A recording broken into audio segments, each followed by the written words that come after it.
Bambu kuning dibuat kursi, bambu untuk layang-layang. Kalau kita banyak prestasi, ayah ibu semakin sayang. Assalamualaikum teman-teman kelas 4 Istanbul. Jumpa lagi bersama Bu Fika di YouTube channel MIT Nurul Iman 2. Apa kabar teman-teman semua? Ibu Fika berharap teman-teman dalam keadaan sehat, tetap semangat, dan selalu ceria. Hari ini kita akan belajar akidah akhlak pelajaran ke-11, adab bertamu dan berteman bagian kedua. Kita mulai pembelajaran hari ini dengan mengucap basmalah. Bismillahirrahmanirrahim. Yuk kita mulai belajar dengan penuh semangat. Setelah minggu lalu kita belajar tentang adab bertamu, hari ini kita akan belajar adab berteman. Siswa-siswi kelas 4 Istanbul tentu memiliki banyak teman. Teman adalah sahabat dalam pergaulan. Bergaul dengan teman yang baik akan mengantarkan kita pada perbuatan yang baik juga. Sebab teman yang baik akan senantiasa memberikan pengaruh yang baik atau positif. Jadi, sebaik-baiknya teman adalah yang mengajak pada kebaikan. Sekarang, waktunya teman-teman Istanbul mencari teman-teman yang baik. Rasulullah Shallallahu Alaihi Wasallam pernah ditanya, teman yang baik seperti apa? Lalu Rasulullah Shallallahu Alaihi Wasallam menjawab, teman yang baik adalah dia yang membantumu untuk selalu mengingat Allah. Nah, teman kalian saat ini, apakah mengingatkan kamu pada Allah Subhanahu wa Ta'ala? Ada sebuah nasihat dari Imam Syafi'i. Apabila kalian memiliki teman yang membantu dalam ketaatan, maka genggam erat tangannya. Karena mendapatkan seorang sahabat itu sulit, sedangkan berpisah darinya itu mudah. Jadi, jika kalian saat ini memiliki teman atau sahabat yang baik, maka genggam terus tangannya.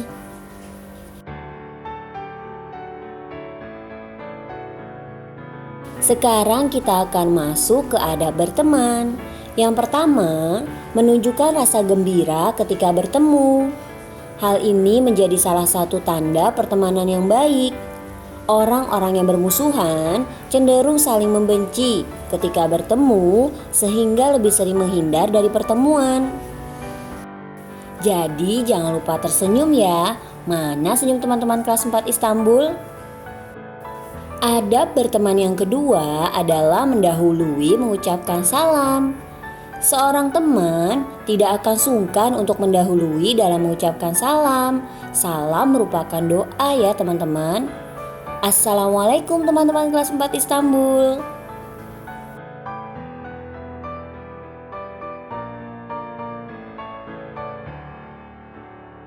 Adab berteman yang ketiga adalah ramah dan lapang dada ketika duduk bersama.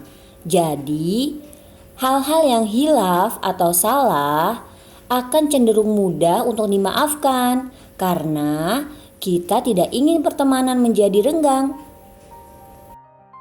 Adab yang keempat, memperhatikan saat teman berbicara dan tidak mendebat di saat sedang berbicara. Sikap ini menunjukkan penghargaan atau penghormatan terhadap teman. Dalam pertemanan, kita tidak ingin saling menyakiti. Hal-hal yang dapat merusak pertemanan akan dihindari sebanyak mungkin.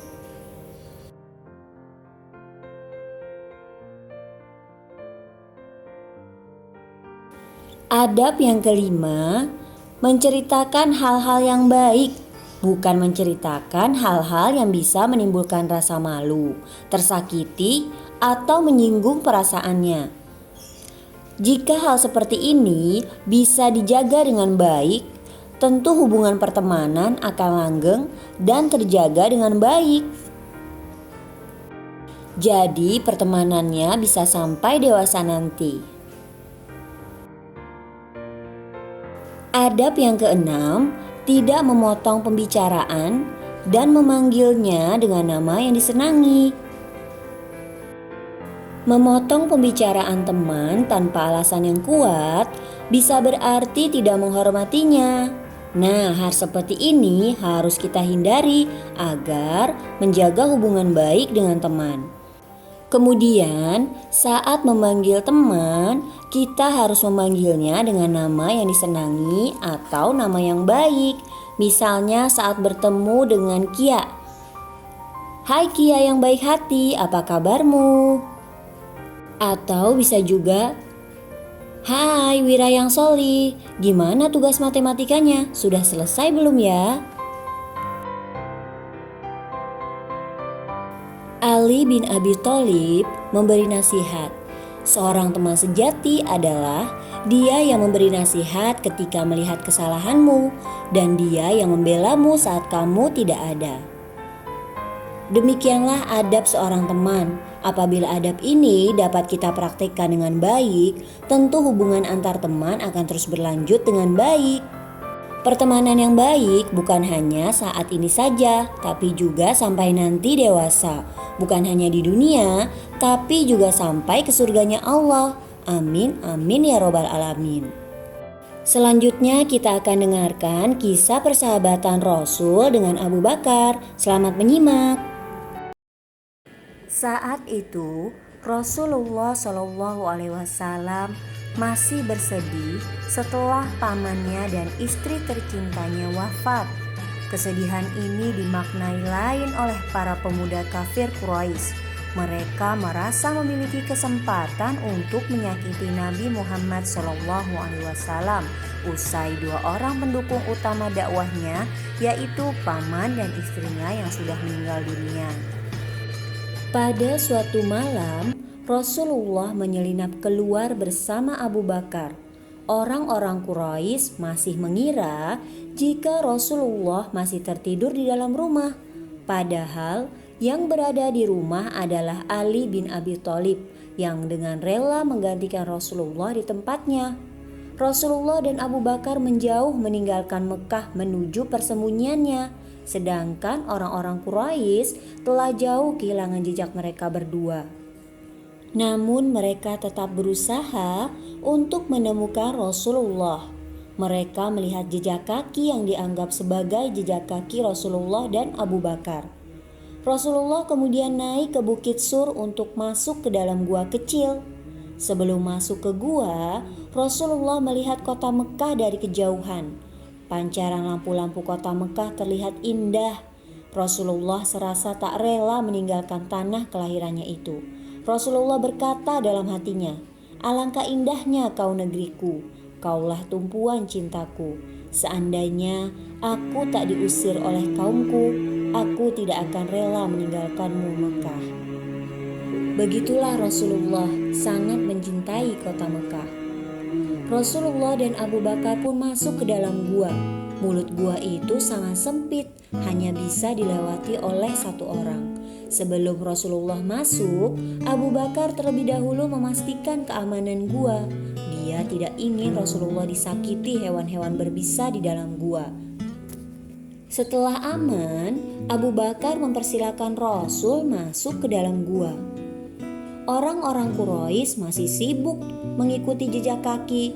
Penelusuran mereka berhenti pada sebuah gua. Mereka menemukan sarang burung di mulut gua dan juga sarang laba-laba. Di antara mereka saling bertanya, apakah benar Nabi Muhammad dan Abu Bakar masuk ke dalam gua ini? Jika mereka masuk, tidak mungkin ada sarang laba-laba dan rumah burung di mulut gua. Mereka akhirnya berpikir, jika dua orang yang sedang mereka cari tidak masuk ke gua itu, mereka pun akhirnya kembali dengan tangan kosong. Padahal Rasul dan Abu Bakar masih berada di dalam gua. Mereka menunggu situasi aman baru akan melanjutkan perjalanan menuju Yastrib yang kini berubah nama menjadi kota Madinah. Di gua tersebut, Rasulullah dan Abu Bakar tinggal selama 3 hari. Selama di Gua Sur, Rasul dan Abu Bakar masih tetap bisa makan dan minum. Ada seorang budak berjasa milik Abu Bakar yang senantiasa menyediakan makanan selama 3 hari. Ia bernama Amir bin Fuhairah. Seperti budak yang lain, setiap pagi Amir meninggalkan Mekah untuk menggembala kambing-kambingnya. Namun, ia berpisah dari rombongan pengembala menuju Gua Sur. Ia memberikan makanan beserta susu kambing untuk makanan dan minuman Rasul dan Abu Bakar, sehingga tidak ada tetangga Quraisy yang tahu akan hal ini. Abdullah bin Abu Bakar, yaitu putra dari Abu Bakar As-Siddiq, senantiasa memberikan informasi kepada Rasul tentang perkembangan dari kota Mekah. Walaupun Rasulullah sedang dalam perjalanan, tapi tetap mengetahui kondisi kota Mekah. Akhirnya Rasul dan Abu Bakar berhasil keluar dari persembunyiannya dan berjalan menuju kota Yasrib bersama seorang petunjuk jalan yang bernama Abdullah bin Al-Uraiqat. Begitulah adab dalam bersahabat yang dicontohkan oleh Rasulullah SAW dan Abu Bakar As-Siddiq radhiyallahu anhu. Sekarang waktunya tugas. Coba teman-teman ceritakan hikmah pertemanan apa yang bisa teman-teman ambil dari kisah Rasulullah dan Abu Bakar tadi. Tugasnya dikumpulkan dalam bentuk voice note ya. Dikumpulkan pukul 7 malam paling lambat. Ibu Vika tunggu cerita teman-teman semua. Kita tutup pertemuan hari ini dengan mengucap hamdalah alhamdulillahirabbil alamin. Wassalamualaikum warahmatullahi wabarakatuh. Terus semangat belajar ya teman-teman, dan jadikanlah Rasulullah sebagai idola. Dadah semuanya, sampai jumpa lagi.